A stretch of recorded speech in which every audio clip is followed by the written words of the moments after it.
অবলম্বনে মধ্যস্থ করা হবে। বাল্য বৃদ্ধ শিশু নারী গুরুজন মা বোন আপনারা সকলে উপস্থিত আছেন। আশা করি সকলে ধারাবাহিকভাবে এই নৃত্যকলা বুঝতে পারবে। নৃত্যরূপে এই পালার নাম রাখা হয়েছে মা সীতার বনবাস হইতে পিতা পুত্রের মহারাজ।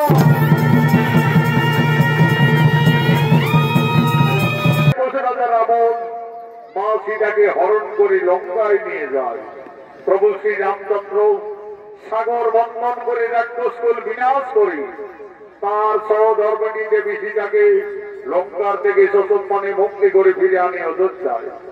বর্তমানে অযোধ্যার মহারাজ শ্রী রামচন্দ্র এবং রানী মা সীতা আনন্দেই রয়েছেন প্রজাবাসী সকলে। আজ মা সীতার সঙ্গে তার আদরের বোন ভরত লক্ষ্মণ শত্রুঘ্নের স্ত্রী তারা সকলেই অযোধ্যা রাজপ্রাসাদের দিকে আগমন করছে।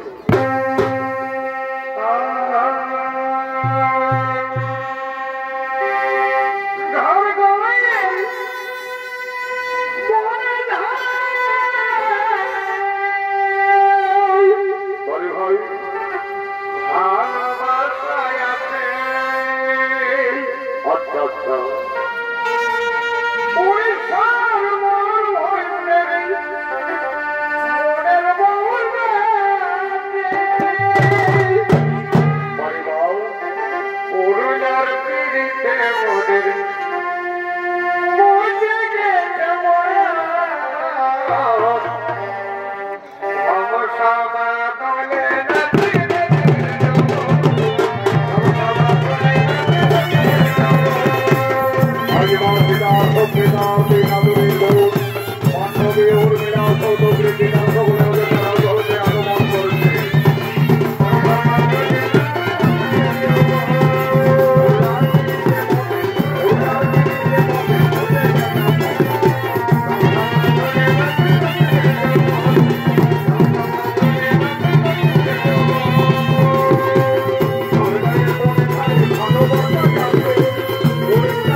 তোমাকে না রাক্ষস রাজা রাবণ বনবাস থেকে হরণ করে লঙ্কায় নিয়ে গেছিলেন।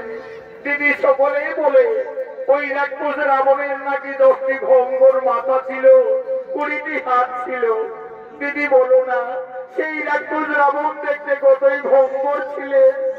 ওরে বোনরা, আমাকে দুরাচারী পাপিষ্ঠ রাবণ বনবাস থেকে হরণ করে লঙ্কায় নিয়ে যায় ঠিকই, কিন্তু আমি কোনদিন নন করে ওই রাক্ষস রাজা রাবণকে দর্শন করিনি।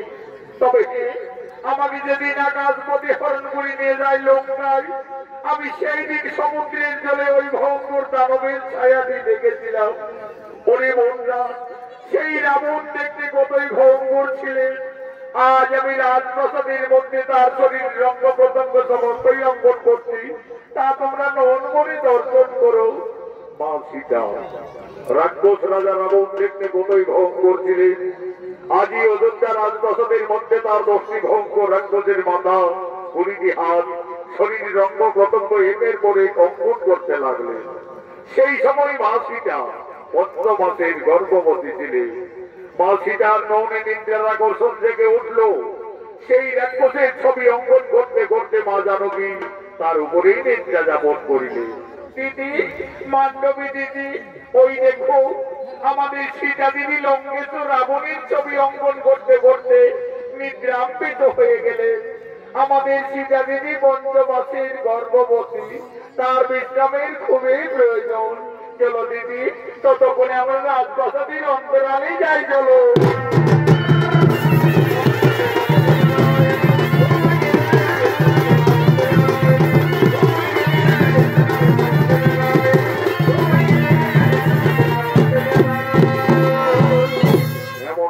প্রভু শ্রী রামচন্দ্র এবং অনুজ লক্ষ্মণ এই রাজপ্রাসাদের দিকে আগমন করছে। রাজার বেটা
স্বর্গীয় আদালত মাহাতোর প্রধান শিষ্য ওস্তাদ যুধিষ্ঠির মাহাতো লক্ষ্মণীর ভূমিকায় মানিক কৈবর্ত।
রামচন্দ্র রাজপ্রাসাদের মধ্যে প্রবেশ করতেই দেখতে পেলেন তার সহধর্মিণী রানী সীতা রাজপ্রাসাদের মধ্যে উদ্ভ্রান্ত অবস্থায় পড়ে রয়েছে। এই কি আমার সীতা ওইভাবে রাজপ্রাসাদের মধ্যে পড়ে রয়েছে কেন? প্রভু শ্রী রামচন্দ্র এগিয়ে এসে দেখলেন রাক্ষস রাজা রাবণের ছবি অঙ্কন করে তার উপরে তার স্ত্রী নিদ্রা যাপন করে রয়েছে। একই সীতা ওইভাবে লঙ্কেশ্বর রাবণের ছবি অঙ্কন করে রাজপ্রাসাদের মধ্যে অবতরণ করে রয়েছে কেন?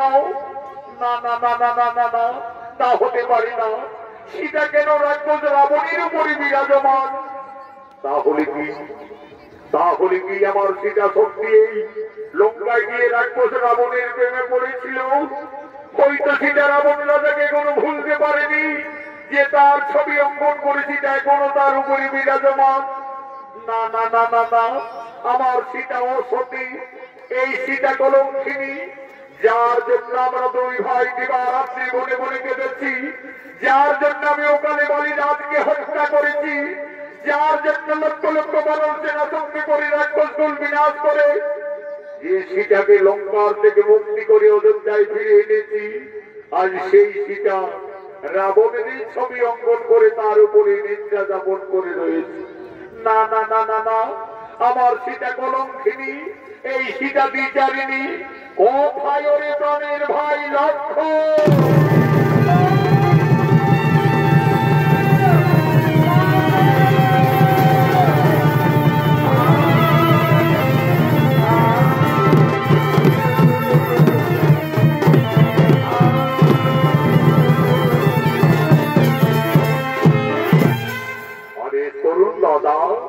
ওরে ভাই লক্ষ্মণ, ওরে আমার স্নেহের ভাই লক্ষ্মণ, ওইতে করে ভাই আমাদের রানী সীতা রাক্ষস রাবণের ছবি অঙ্কন করে রাজপ্রাসাদের মধ্যে নিদ্রা যাপন করে রয়েছে। ওরে ভাই লক্ষ্মণ, এই কলঙ্কিনী হয়তো লঙ্কায় গিয়ে রাক্ষস রাবণের প্রেমে পড়েছিল, হয়তো সীতা রাবণ রাজাকে কোনো ভুলতে পারেনি যে তার ছবি অঙ্কন করে সীতা এখনো তার উপরে বিরাজমান। ওরে ভাই লক্ষ্মণ, এই কলঙ্কিনী যদি আমাদের অযোধ্যা নগরে থাকে তাহলে আমাদের রঘুকুলের বদনাম হয়ে যাবে রে ভাই, আমাদের সূর্য বংশের বদনাম হয়ে যাবে। ওরে প্রাণের ভাই লক্ষ্মণ, এই কলঙ্কিনীর আর আমি মুখ দর্শন করতে চাই না। সূর্য বংশে জন্মবর বিখ্যাত দশরথ পিতামর জগতে তার বদনাম আমি রঘুনন্দন, যাও কলঙ্কিনীকে দিয়েছ নির্বাস।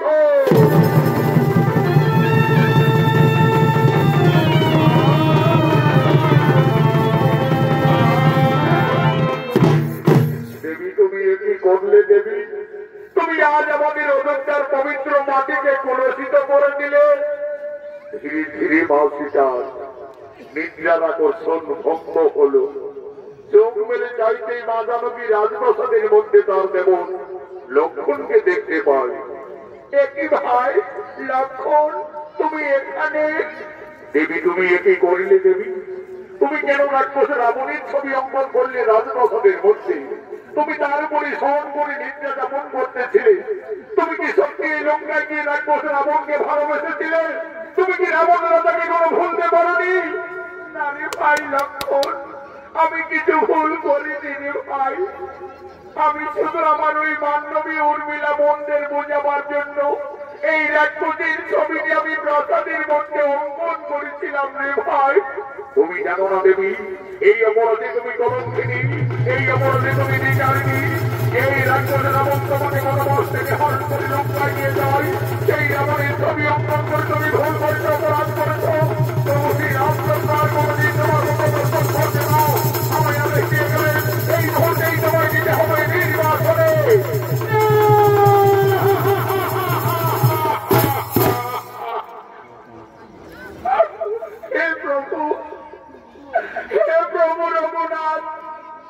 তুমি আমাকে বিনা অপরাধে কলঙ্কিনী সাজালে।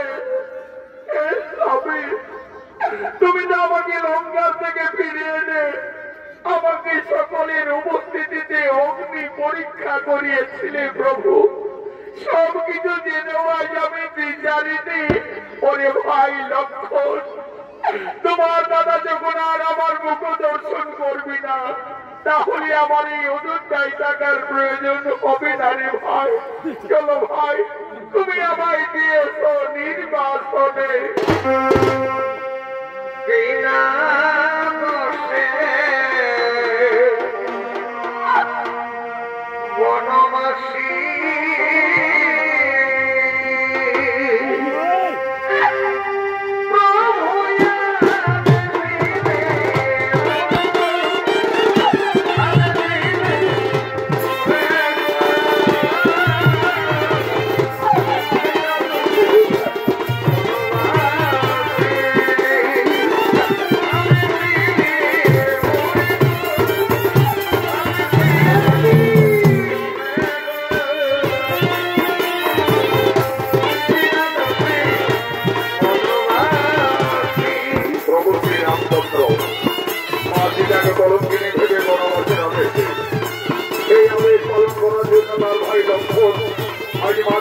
বনবাসী নিয়ে যাচ্ছে।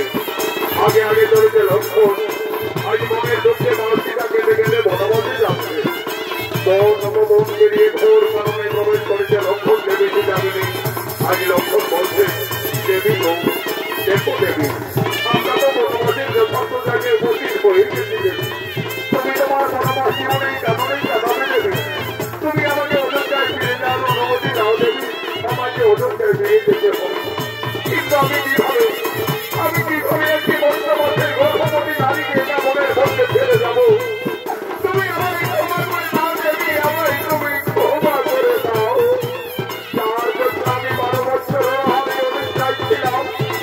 যে জানকীর জন্য আমি কৌশিকের ভাগ মুখে ধারণ করেছি, আজ সেই জানকীকে আমায় বনবাসে দিয়ে যেতে হবে।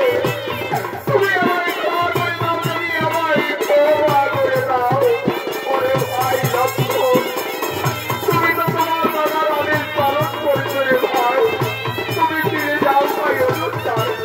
তোমার দাদা আমাকে বিয়ের সময় দিয়েছিলেন আমার গলার রক্তার ভার, কানের চুল, পায়ের নপুর, আমার বনবাসের অলঙ্কারের শোভা পাবে না রে ভাই। এই অলঙ্কারগুলি ফিরে নিয়ে যাবে অযোধ্যায়। তোমার দাদা রঘুরাজের কাছে গিয়ে বলবে, দাদা তোমার আদেশ আমি পালন করি। তোমার বনকে ঋষিটাকে আজ আমি বনে দিয়ে এসেছি, বনবাসে দিয়ে এসেছি, বনবাসে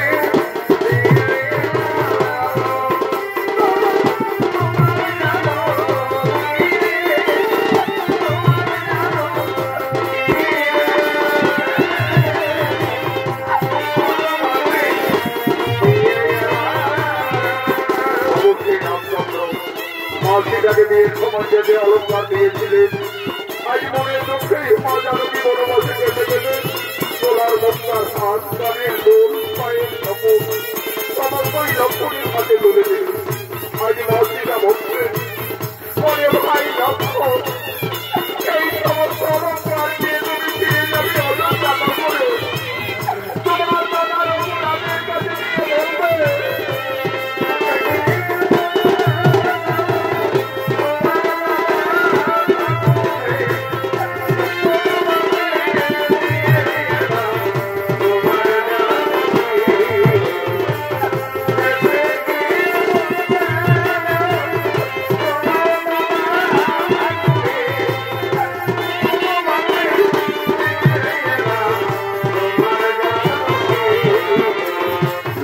চলে যাবেন অযোধ্যা নগরী।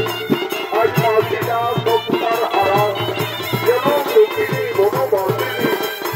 আজ মাসিটা মনে মনে কাঁদছে, তার মনের ধারা অবিরত বলছে। আজ মা জানকী কাঁদছে আর কেটে কেটে বলছে, হে বিধাতা, এখন আমি কোথায় যাব? এই বনবাসে আমি কি খাবো? আমি কিভাবে আমার এই গর্বের সন্তানের বাঁচাবো?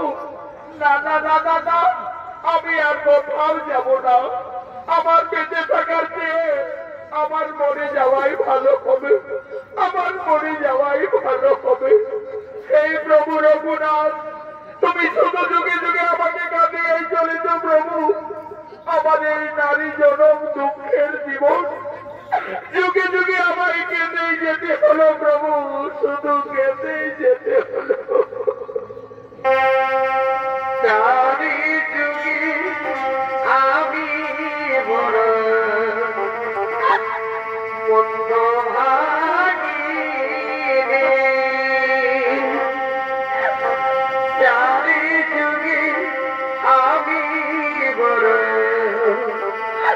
মন্দ ভাগী রে। কেমনে কেমনে দিন কেটেছি এমনি হব ভাগী রে। কেমনে কেমনে দিন কেটেছি এমনি হব ভাগী রে। চারি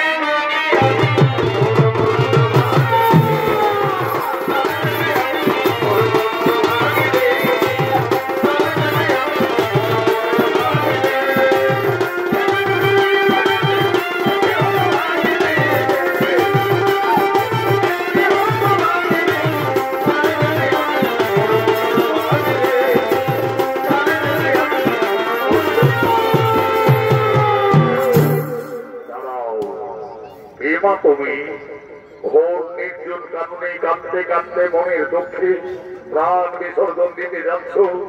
তুমি জানো না নারী, মানব জীবনী আত্মহত্যা মহাপাপ। বাবা, আমার বেঁচে থেকে কিছু লাভ হবে না যোগী বাবা।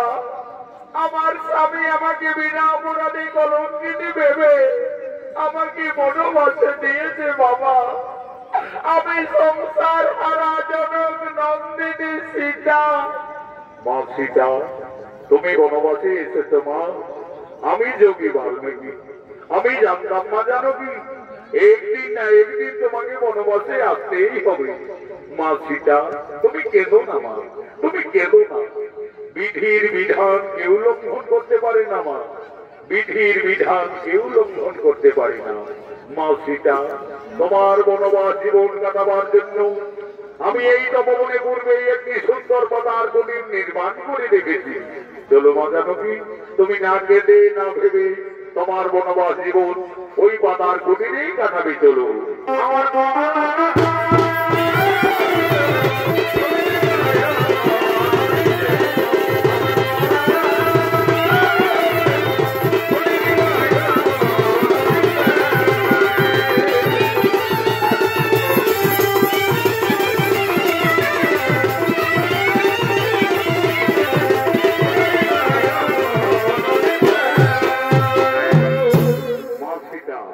বনবাস জীবন যোগী বাল্মীকির তপবনে কাটাতে শুরু করলে।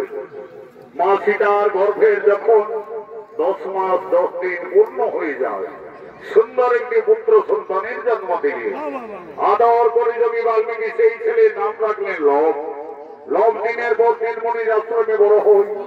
আজ যোগী বাল্মীকি যোগ সাধনার জন্য তপবনের দিকে আগমন করছে।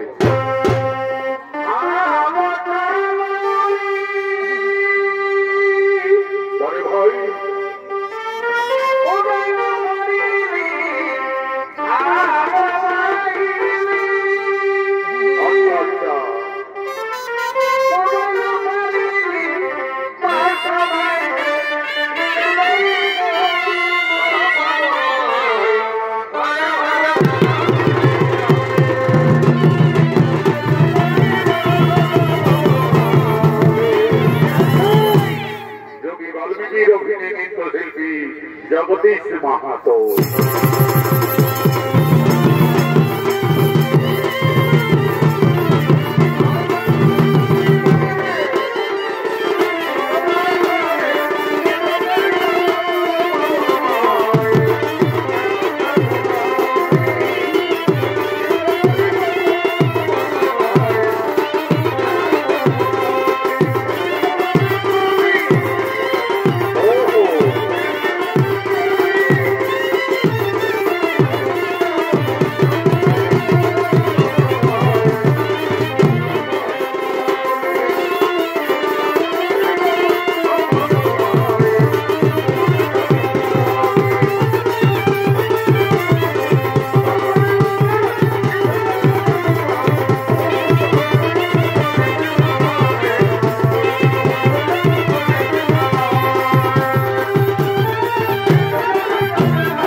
যোগ সাধনায় রত হলেন। ওম নমো শ্রী ব্রহ্মদেবায় নমো নমঃ। ওম নমো শ্রী ব্রহ্মদেবায় নমো নমঃ। ওম নমো গুরু ব্রহ্মা গুরু বিষ্ণু গুরুদেব মহেশ্বর গুরুবে পরম ব্রহ্ম তস্মৈ শ্রী গুরুবে নমঃ নমঃ নমঃ। এমন সময় মা সীতা এসে বলছে, বাবা বাবা। কি মা সীতা? বলো মা সীতা, তোমার কি হয়েছে মা? বাবা, আমার পুত্র লোক ওই দেখো বাবা, সেগুন বৃক্ষতলে ঘুমিয়ে রয়েছে। বাবা, আমি ততক্ষণে ওই সরোবর থেকে স্নান সেরে জন্য ফিরে আসছি বাবা। দেখো মা সীতা, তুমি স্নানে যাবে চলে যাও, কিন্তু দেরি করো না বাবা, কারণ তোমার পুত্র লোক ছোট্ট ভালো, সে ভদ্র সে কোন ঘুমিয়ে রয়েছে থাক, আমি এখন এখানেই ধ্যানে আছি। যাও মা, তুমি আর বিলম্ব না করে তাড়াতাড়ি স্নান সেরে জল নিয়ে ফিরে আসবে যাও।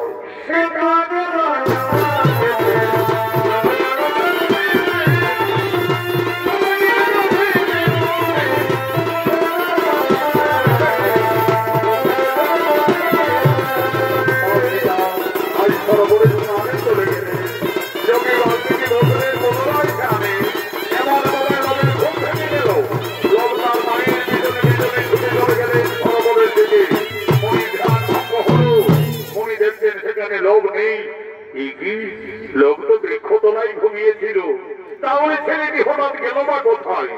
ওই লোক তুমি কোথায় গেলে ফিরে এসো। না না না না, এদিকে তো লোককে কোথাও দেখতে পাওয়া যাচ্ছে না। তাহলে কি বাগানে আম দাম খেতে গেল নাকি বাবা? ছোট্ট ভালো গাছ থেকে পড়ে যাবে। ওই লোক তুমি কোথায় গেলে ফিরে এসো। না না না না, এই তপবনে লোভের কোথাও কোনো বার্তা পাওয়া গেল না। তাহলে কি কোনো হিংস্র জন্তু ছেলেটাকে খেয়েই ফেললো নাকি বাবা? তাহলে তো সর্বনাশ হয়ে যাবে। সীতা সংসার হারা জনম দুঃখিনী বনচারিণী, তার একমাত্র সম্বল তার পুত্র লোভ। লোভকে বৃক্ষতলায় ঘুমিয়ে রেখে মা সীতা সরোবরে স্নান করতে গেছে।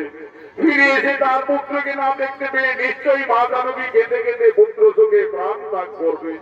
না না না না না, আমি যোগী বাল্মীকি, আমি মা সীতার আর দুঃখ দেখতে পারবো না।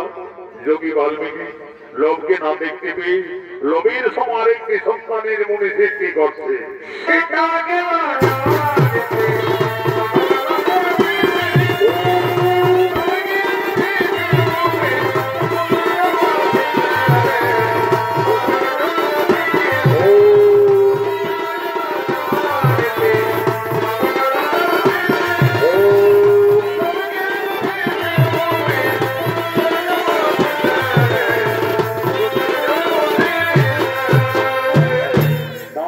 সরোবর থেকে ফিরে এসে দেখছে লোভের মতো আরেকটি ছেলে সেই বৃক্ষতলায় ঘুমিয়ে আছে। বাবা বাবা, ওই ছেলেটি আবার কোন ছেলে বাবা? কেন মা সীতা, তোমার পুত্র লোভ, তুমি এই তো বলে গেলে বাবা আমার সন্তান ঘুমিয়ে আছে, তাকে তুমি দেখো। আমি তো দেখছি না, তোমার পুত্র তো বৃক্ষতলায় ঘুমিয়ে আছে। না বাবা, তোমার কথা ভুল হচ্ছে। এই দেখো বাবা, আমার সন্তান তো আমার পিছনে পিছনে সরোবরে চলে গেলে। মা সীতা, আমার ভুল হয়ে গেছে মা, আমি ভুল করে ফেলেছি মা। আমি ভেবেছিলাম লোককে এই তপবনে কোনো হিংস্র জন্তু খেয়েই দিয়েছে। আমি তোমার দুঃখ না সইতে পেরে মা জানকী, আমি যে লোভের মতো আরেকটি সন্তানের সৃষ্টি করিলাম মা। লোভ যেমনি তোমার পুত্র আমি সৃষ্টি করেছি, তার নাম রেখেছি কুশ। কুশ হবে তোমার ঠিক তেমনি পুত্র। কুশ কুশ কুশ, তুমি উঠে এসো কুশ। ওই দেখো কুশ তোমার মাথা দাঁড়িয়ে আছে। যাও কুশ, তুমি তোমার মায়ের কোলে চলে যাও। মা সীতার একটি সন্তান ছিল, যোগী বাল্মীকির আশীর্বাদে মা জানকীর তপবনে 2টি পুত্র হয়ে গেল। তার 2 সন্তানকে নিয়ে মা সীতা তার বনবাসী জীবন আনন্দেই কাটাতে চলেছে।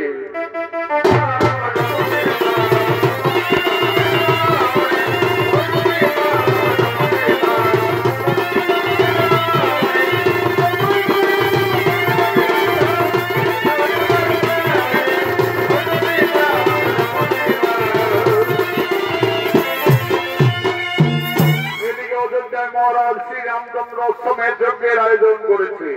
যজ্ঞ সভায় কুলগুরু বৈশিষ্ট্য রাজা রামচন্দ্র ভরত লক্ষ্মণ শত্রুঘ্ন সকলে আগমন করছে।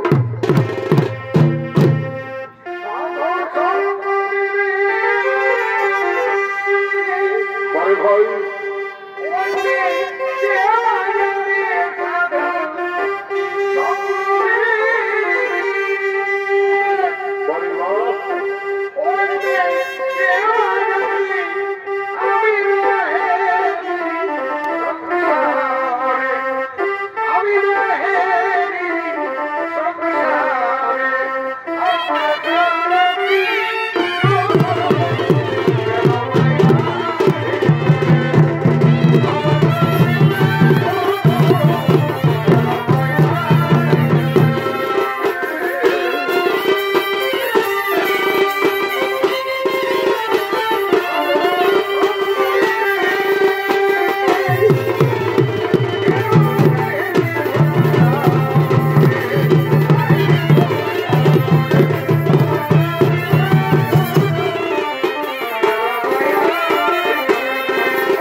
প্রজাপতিদের মঙ্গল কামনার্থে অষ্টমের যজ্ঞের আয়োজন করেছি। আপনি আর বিলম্ব না করে রীতি নিয়ম অনুযায়ী যজ্ঞ আরম্ভ করুন। রাজা রামচন্দ্রের আদেশে কুলগুরু বৈশিষ্ট্য সঙ্গে সঙ্গে অযোধ্যা নগরে অষ্টমের যজ্ঞ শুরু করলেন। ওম নমঃ অগ্নিদেবায় নমঃ নমঃ।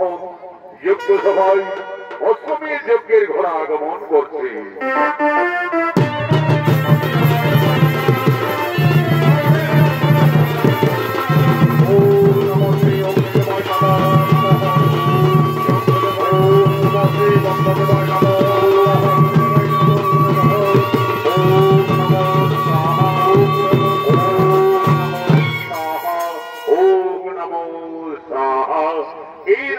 রামচন্দ্র আমাদের অষ্টমের যজ্ঞ প্রায় সমাপনের মুখে। আপনি আর বিলম্ব না করে এই অষ্টমের যজ্ঞের ঘোড়ার কপালে সুন্দরভাবে সন্ধ্যা করে লিপিবদ্ধ করুন। এই ঘোড়া রাজা শ্রী রামচন্দ্রের অষ্টমের যজ্ঞের ঘোড়া।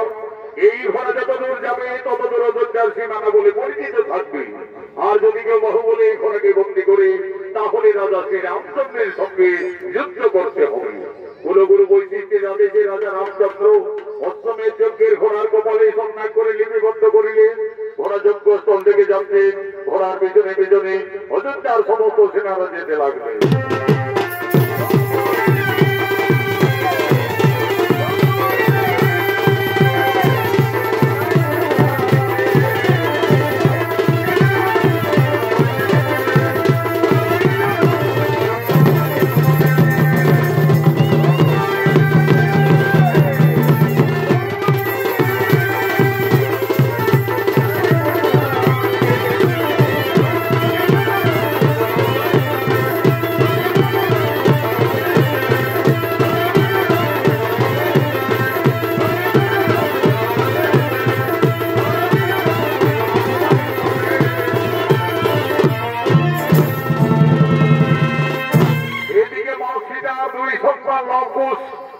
গুরু বাল্মীকি আশ্রমে অস্ত্র শিক্ষা বিদ্যা শিক্ষা শিখতে শিখতে এখন তারা দুই ভাই অনেক বড় হয়ে যায়।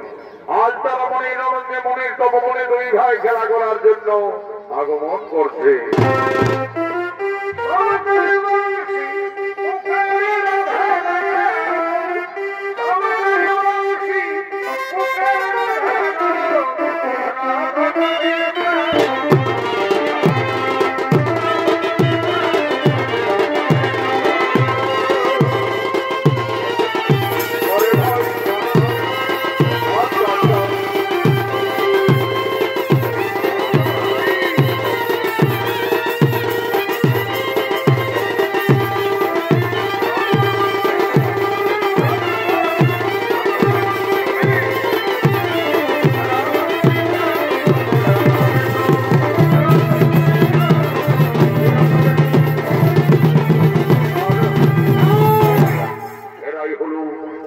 সীতার দুই সন্তান লব ও কুশ। লব কুশ দুই ভাই গুরু বাল্মীকি আশ্রমে অস্ত্র শিক্ষা বিদ্যা শিক্ষা শিখতে শিখতে এখন তারা দুই ভাই অনেক বড় হয়ে যায়। আজ তারা মনির রমণে মনির তপবনে দুই ভাই খেলা করার জন্য আগমন করেছে। এই লব কুশের ভূমিকায় অংশ নিয়ে আপনাদের মহান মঞ্চে নৃত্য পরিবেশন করবেন বিহার বেঙ্গল ঝাড়খণ্ড আন্দোলন সৃষ্টিকারী পুরুলিয়া জেলার জঙ্গলমহল ব্যান্ডের বদ্ধ তরুণ শিল্পী আকাশ চন্দ্র মাহাতো, মঙ্গল চন্দ্র মাহাতো।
এক মহাবীর রাক্ষসী সৃষ্টি করে আক্রমণ করতে নেই তপবনে।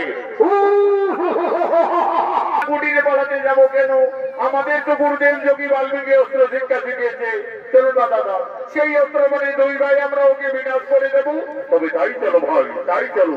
এই রাক্ষসী এই তপবনে আরেক পাও এগিয়ে এলে আজ তোকে আমরা সকলে বিনাশ করবো। কি এত সাহস তোদের ওরে দিছি বালক? আজ আমি তোদের তপবনে খেয়ে ফেলবো।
আমি তোমাদের দুই ভাইকে অস্ত্র শিক্ষা পরীক্ষার্থে আমি এই মনে মনে ছলনা করে এই মহাবীর রাক্ষসী সৃষ্টি করে তোমাদের আক্রমণ করেছিলাম।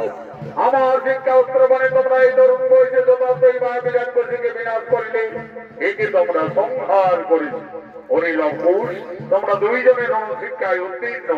তোমাদের আশ্রমে বিদ্যা শিক্ষা অস্ত্র শিক্ষা সকলেই সম্পন্ন।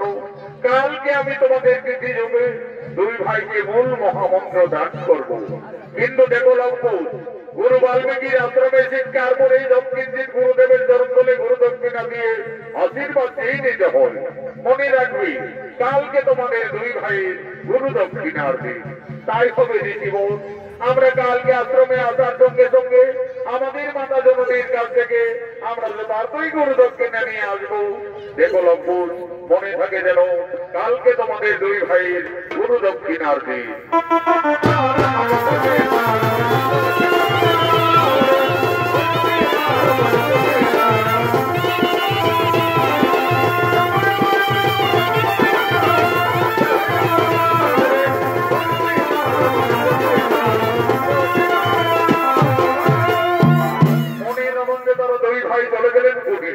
কুটিরে গিয়ে তাদের মাতা সীতার কাছে তারা নিবেদন করছে, মা মাতা তুমি কোথায়?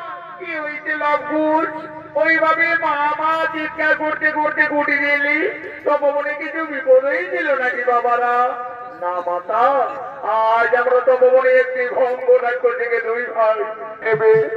মা সীতা একদিন ছিলেন অযোধ্যায় মহারানী, আজ সে ভাগ্য ফেরে সংসার হারা জনম দুঃখিনী বনবাসিনী। তার দুই সন্তানের গুরু দক্ষিণা দেওয়ার মতো মা সীতার কুটিরে কিছুই নেই। আজ মনির দুঃখে মা জানকী এই নগরের দ্বারে দ্বারে সকলের কাছে নিবেদন করছে, এ ভক্তগণ, আজ আমি খুব এই সংকটে পড়েছি। আমার দুই সন্তানের গুরু দক্ষিণা দেওয়ার মতো আমার কাছে কিছুই নেই। আজ আমি সকলের কাছে নিবেদন করছি, আপনারা সকলেই কিছু কিছু সাহায্য করে আমার দুই অমন সন্তানের গুরু দক্ষিণার থেকে আপনারা মুক্তি করে দিন, মুক্তি করে দিন।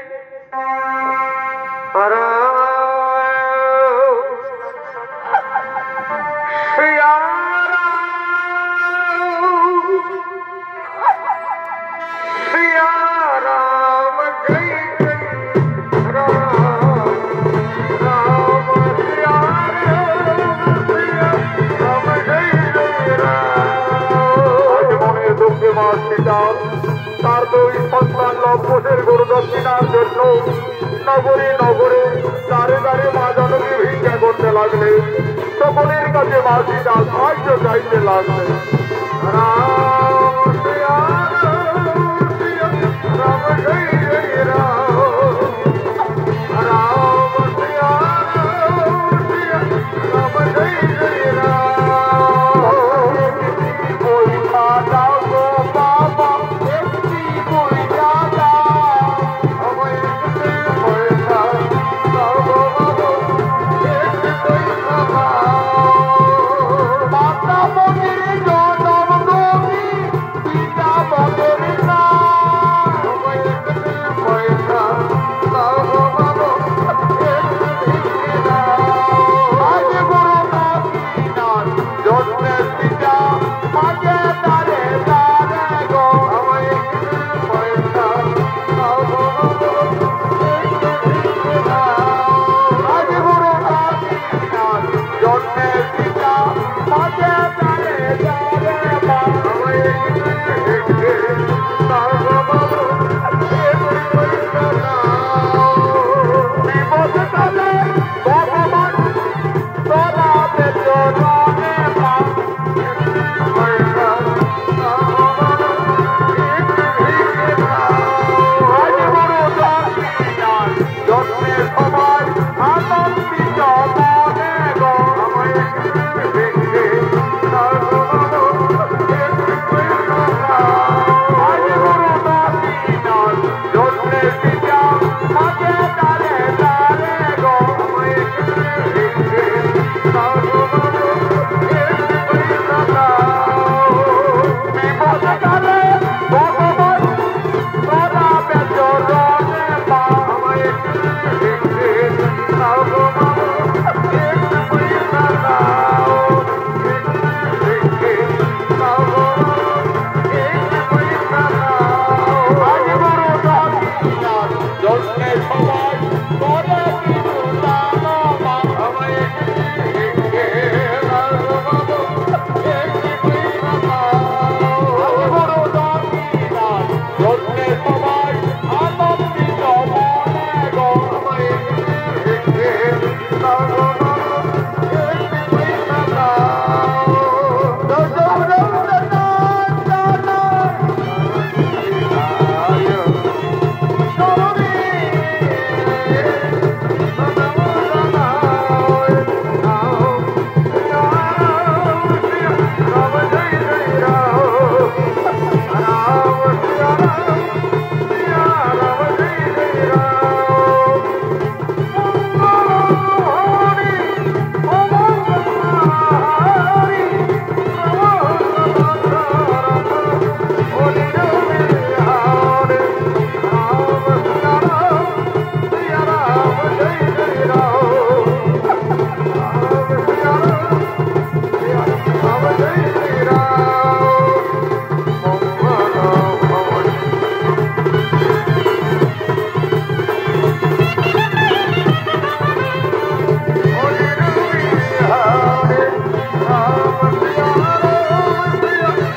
তার দুই সন্তান লঙ্ঘনের গরু দক্ষিণার জন্য নগরে নগরে দাঁড়ে দাঁড়ে সকলের কাছে সাহায্য চাইলে, সকলের মনে দয়া হলো, করুণা হলো।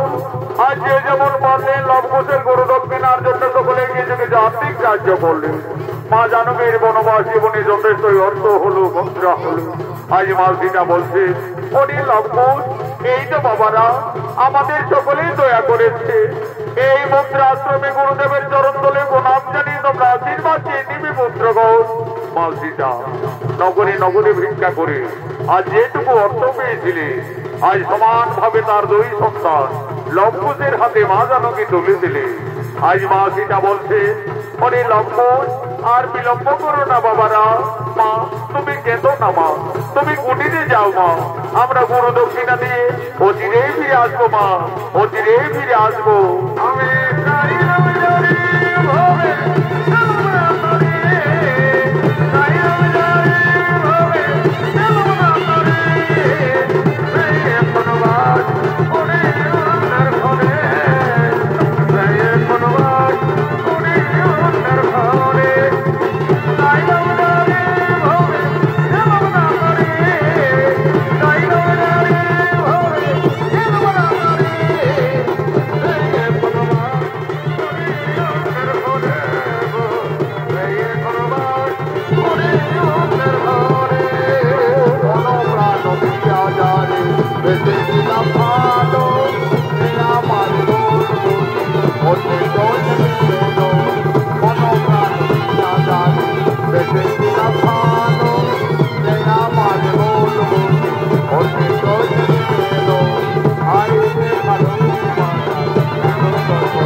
আজ করে জোরে দুই ভাই প্রণাম জানিয়ে বলছেন রয়েছে বহুত আমরা আমাদের গুরু দক্ষিণা নিয়ে এসেছি। এই সামান্য অর্থমুদ্রা নিয়ে আমাদের আশীর্বাদ করো, আমাদের গুরু দক্ষিণার থেকে মুক্তি করে দাও। ধন্য ধন্য তোমরা সতী পুত্র লক্ষ্য। আজ আমি আনন্দিত, আমি গর্বিত। আমি তোমাদের পূর্ণ আশীর্বাদ করব, তোমরা আরো শক্তিশালী হবে, আরো ভয়ঙ্কর যোদ্ধা হবে। এই নাম রে জীবন, এই নাম আমাদের গুরু দক্ষিণা। ওরে লক্ষ্য, আমাকে যে বিশেষ কাজের জন্য এই তপবন ছেড়ে কয়েকদিনের মতো গঙ্গাসাগরে কপিল মুনির আশ্রমে যেতে হবে। আমি এই তপবনে ফিরে আসা না পর্যন্ত তোমাদের দুই ভাইয়ের হাতে এই তপবন রক্ষার দায়িত্বভার দিয়ে যাচ্ছি। আমার আদেশ তোমরা পালন করে যাবে। আমি যেন ফিরে এসে এই তপবনে কিছু ক্ষতি না দেখতে পাই, তাই হবে জীবন। আমরা দুই ভাই এই তপবনকে রক্ষা করে যাব। এই তপবনের আমরা কিছু ক্ষতি হতে দেব না। তাহলে লঙ্ঘন, আমি যাই কপিল মুনির আশ্রমে।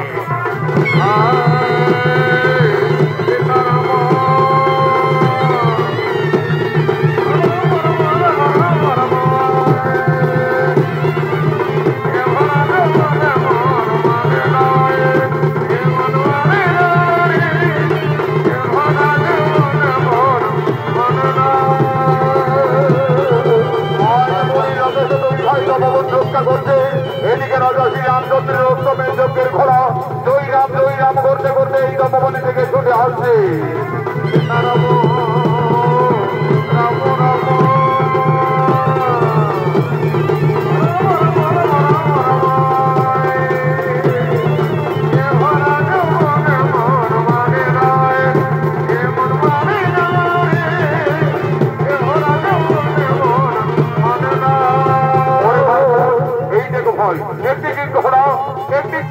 এই তপবনে প্রবেশ করেছে।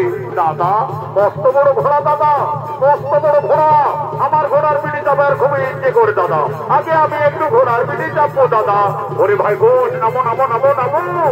ওই দেখো, ওই ঘোড়ার কপালে কি লেখা আছে? কি লেখা আছে দাদা? ওই দেখো ভাই, এই ঘোড়ার কপালে লেখা রয়েছে, এই ঘোড়া অযোধ্যার মহারাজ শ্রী রামচন্দ্রের উত্তমের যজ্ঞের ঘোড়া। এই ঘোড়া যত দূর যাবে তত দূর অযোধ্যার সেনানা বলে পরিচিত থাকবে। আর যদি কেউ বাহু বলে এই ঘোড়াকে বন্দি করে, তাহলে রাজা শ্রী রামচন্দ্রের সঙ্গে যুদ্ধ করতে হবে। দাদা, এই ঘোড়া তো আমাদের গুরু বাল্মীকির তপবনে প্রবেশ করেছে। আমাদের তো গুরুদেব এই তপবন রক্ষার দায়িত্ব ভার দিয়ে কপিল মুনির আশ্রমে গমন করেছে। চলো দাদা, আমরা এই ঘোড়াকে বন্দি রাখবো, প্রয়োজনে আমরা যুদ্ধই করবো। তবে তাই চলো ভাই। ওরে অস্ত, তুমি আমাদের বন্ধু, আমাদের সঙ্গে খেলা করবে। চলো ভাই বোন, আমাদের বন্ধু ঘোড়ার পিঠে চড়ে আমরা এই তপবনে খেলা করি।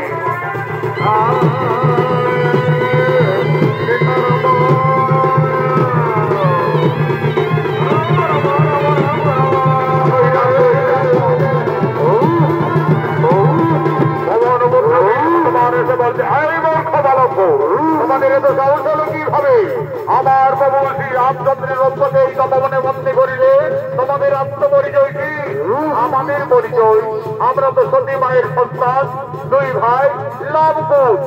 সতী মায়ের সন্তান অন্তর্যামী পবন পুত্র বীর হনুমান বুঝতে পারলেন, তাহলে এরাই আমার মাতা সীতার সন্তান।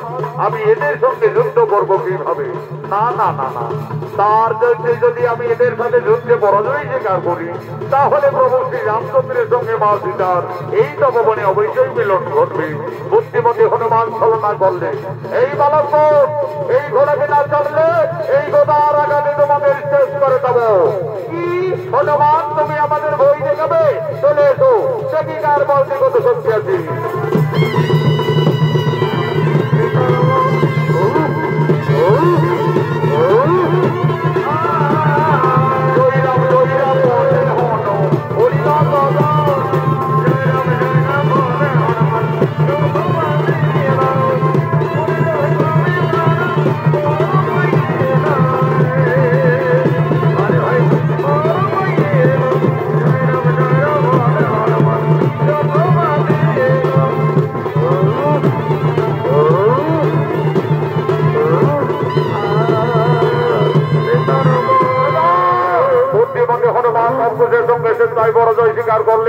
আজ হনুমানকে বন্দী করলেন লঙ্ঘ সেই তপবনের এক বৃক্ষডালে।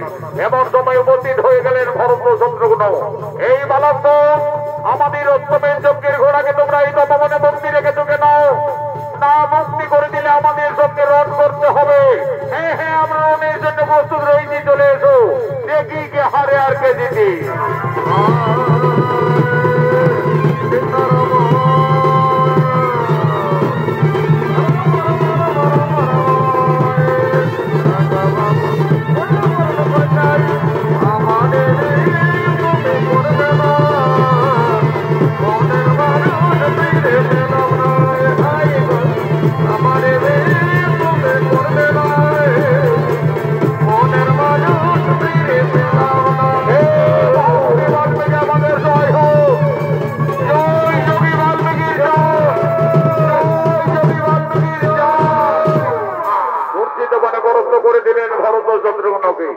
এমন সময় উপস্থিত হয়ে যায় অযোধ্যার মহারাজ শ্রী রামচন্দ্র এবং অনুজ লক্ষণ।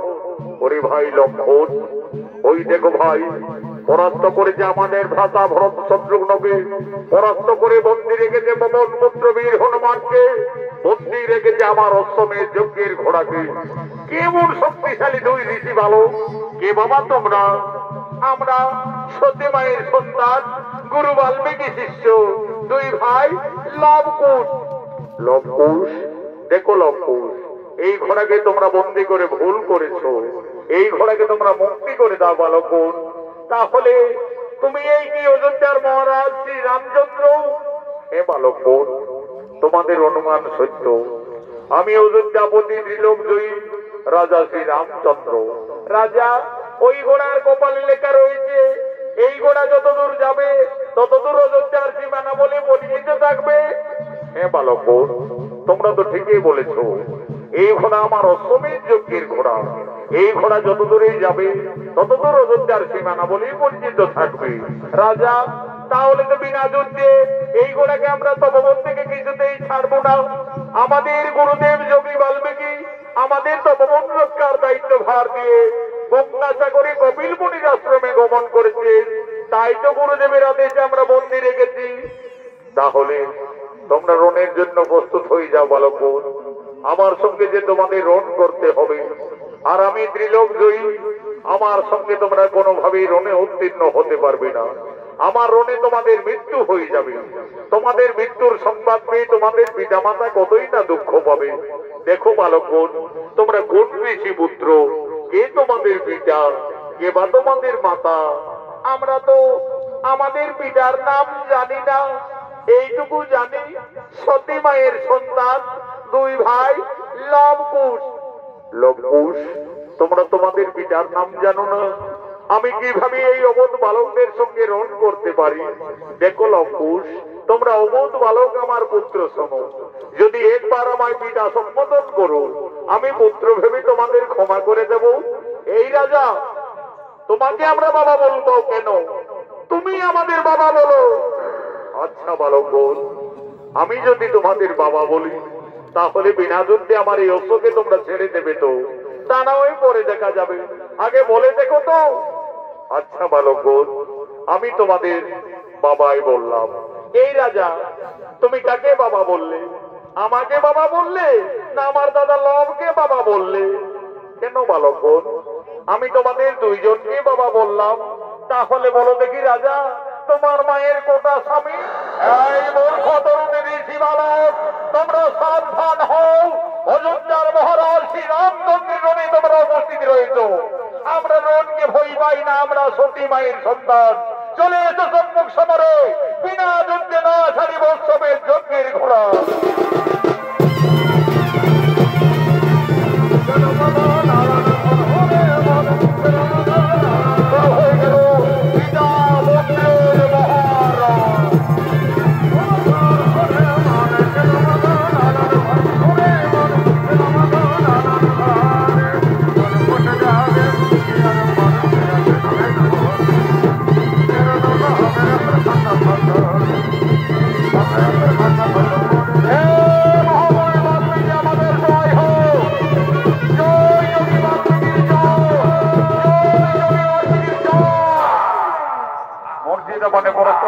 রাজা রামচন্দ্র এবং অনুজ লক্ষণকে। এদিকে কপিল মুনির আশ্রম থেকে যোগী বাল্মীকি তপবনে ফিরে এসে দেখছে লক্ষ্য সর্বনাশ করে রেখেছে। ওরে শিষ্যগণ, কোথায় লবকুশ? আবারও বর্তমানে এইভাবে তপবনে অত্যাচার কেন? ঋষিবর আমরা তো তোমার আদেশ পালন করে চলেছি। এই তপবন রক্ষা করতে গিয়ে এই সমস্ত যোদ্ধাদের রণে পরাস্ত করে রেখেছি। ঋষি দাদু আমরা একটি জান্ত হনুমানকে পরাস্ত করে এই জঙ্গলে বন্দী করে রেখেছি। তোরা আবার হনুমান নাকি? কোথায় হনুমান বন্দী রেখেছ? ওই দেখো ঋষি দাদু, ওই তপবনের বৃক্ষ ডালে। এই যে আমার পবন পুত্র বীর হনুমান রে বাবা, এই হনুমানের সঙ্গে তোমরা ঝগড়া করেছো। ওরে লবকুশ, এই রাজাদের না জেনে না শুনে কেন আঘাত করিলে? যা যা যা যা, তোদের মাতা সীতাকে তোরা তাড়াতাড়ি তপবনে ডেকে নিয়ে আয়। তোদের মাতাই বলবে ওই রাজার সঙ্গে তোমাদের পরিচয় কি। মা, তুমি তাড়াতাড়ি তপবনে এসো মাতা। ওরে লবকুশ, তপবনে কি হয়েছে বাবারা? আমরা আজ যুদ্ধে জয়ী হয়ে গেছি মা। একটি জান্ত হনুমানকে পরাস্ত করে এই তপবনের লতায় পাতায় আমরা বৃক্ষ ডালে বন্দি করে রেখেছি মাতা। ওই লবকুশ, কোথায় হনুমানকে তোমরা বন্দি রেখেছো বাবারা? ওই দেখো মাতা, ওই তপবনের বৃক্ষ ডালে। ওরে লবকুশ, এ তপবন পুত্র বীর হনুমান। এই হনুমানকে তোমরা কেন বন্দি রেখেছো বাবারা? দে লবকুশ, ওই হনুমানকে তোরা তাড়াতাড়ি মুক্তি করে দে। ওই হনুমান একদিন আমার মান রেখেছে। ওই হনুমান আমার জন্য লঙ্কায় কতই না দুঃখ পেয়েছে। দে বাবারা, তোরা হনুমানকে ছেড়ে দে। মা সীতা, ওদিকে তো তুমি বৃক্ষ ডালে হনুমানকেই দেখেছো, আর এই দিকে তাকিয়ে দেখো মা, তোমার সন্তানরা, তোমার স্বামী, তোমার দেবরদের সকলকেই রণে জর্জরিত করে রেখেছে। ওরে লবকুশ, এই তোরা কি করিলি বাবারা? তোরা কাদের সঙ্গে রণ করিছ, যুদ্ধ করেছ? তোরা তো সকলেই সর্বনাশ করে দিলে লবকুশ। আমার হাতের শাখা সীতার সিঁদুর আজ তপবনে সকল মুছে দিলে বাবারা। বাবা, আমি আমার বনবাস জীবনে তোমার কাছে কোনোদিন এই কিছু চাইনি বাবা। আজ আমার দুই অমন সন্তানে ক্ষমা করে আমার স্বামী এবং দেবরগণকে পুনরায় জীবিত করে দাও বাবা, পুনরায় তুমি শান্ত হো মা, তুমি কেঁদো না মা। তারা কেউ মারা যায়নি গো, তারা লবকুশের রণে পড়া জ্ঞান হারা অবস্থায় পড়ে রয়েছে। আমি সকলের গান পুনরায় ফিরিয়ে দেব। ওম নমঃ সাহা, ওঠো রাজা শ্রী রামচন্দ্র। ওম নমঃ সাহা, ওঠো বীর অনন্ত লক্ষণ। ওম নমঃ সাহা, ওঠো ভরত কুমার। ওম নমঃ সাহা, ওঠো শত্রুঘ্ন। হে রাজা শ্রী রামচন্দ্র, তুমি আমার অবর্তমানে আমার এই তপবনে এসে আমার এই দুই তরুণ শিষ্যর সঙ্গে এইভাবে রণ করতে পারো না? মনে পড়ে রাজা, একদিন তুমি তোমার রানীকে কলঙ্কিনী ভেবে 5 মাসের গর্ভবতী অবস্থায় বনবাসে পাঠিয়েছিলে। তোমার এই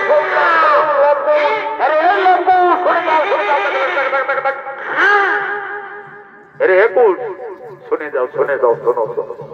যাদের সঙ্গে তোমরা যুদ্ধ করছো, ঝগড়া করছো, তার আগে তোমরা জানো যেন তারা তোমাদের এই বংশের লোক, সম্পর্কে সকলেই তোমাদের কাকা। আর যে রাজার সঙ্গে তোমরা রণে জর্জরিত, ওই রাজা শ্রী রামচন্দ্র হলো তোমাদের জন্মদাতা পিতা। গুরুদেব, ওই রাজা আমাদের জন্মদাতা পিতা। এ লবকুশ, তোমরা তো রাজপুত্র। যাও, তোমাদের ভুল স্বীকার করে অবিলম্বে দুই ভাই করজোড়ে ক্ষমা দিয়ে নেমে যাও। পিতা, পিতা আমাদের ক্ষমা করে দাও পিতা, আমরা ভুল করে রণ করেছি। ওরে লবকুশ, আজ আমার মনে পড়েছে বাবারা, আমি যেদিন রাক্ষসকুল বিনাশ করে আমার সীতাকে লঙ্কার থেকে অযোধ্যায় এনেছিলাম, সেই দিন রাবণের মাতা নিকোষা কেঁদে কেঁদে আমায় অভিশাপ দিয়েছিলেন। বলেছিলেন, ওরে বনবাসী রামচন্দ্র, আজ যেমন পুত্র সুখে আমাকে কাঁদতে হচ্ছে, আমিও তোমাকে অভিশাপ দিচ্ছি। তুমিও ত্রিলোক জয়ী হলো, একদিন না একদিন তোমার পরাজয় নিশ্চিত হবে তোমার পুত্রের হাতে। আজ আমার সেই অভিশাপের কথা মনে পড়িল লবকুশ। তোমরাই আমার পুত্রগণ, এসো বাবারা, আমার পক্ষে এসো। মা জানকী, আর তুমি কেন না মা? তোমার বনবাস জীবন শেষ হয়ে গেল মা, তোমার আনন্দের দিন এসেছে। যাও মা সীতা, তোমার পরিবারের সকলেই তোমার অপেক্ষায় দাঁড়িয়ে রয়েছে। রাজা শ্রী রামচন্দ্র একদিন মা সীতাকে কলঙ্কিনী ভেবে পঞ্চমাসের গর্ভবতী অবস্থায় বনবাসে পাঠিয়েছিলেন। যোগী বাল্মীকির কৃপায় ফিরে পেলেন তার স্ত্রী সন্তানদের। আনন্দ হলো, জয় জয়কারী রাম ভক্ত পবন পুত্র বীর হনুমান বলতেন, বলো বলো সীতাপতি রাজা শ্রীরামচন্দ্র কি রাজা রাম বন্দে তমামনো সীতারাম বন্দে রাঘব রাজা রাম বন্দে তমামনো সীতারাম ঈশ্বরী আল্লাহ ভগবান ঈশ্বরী আল্লাহ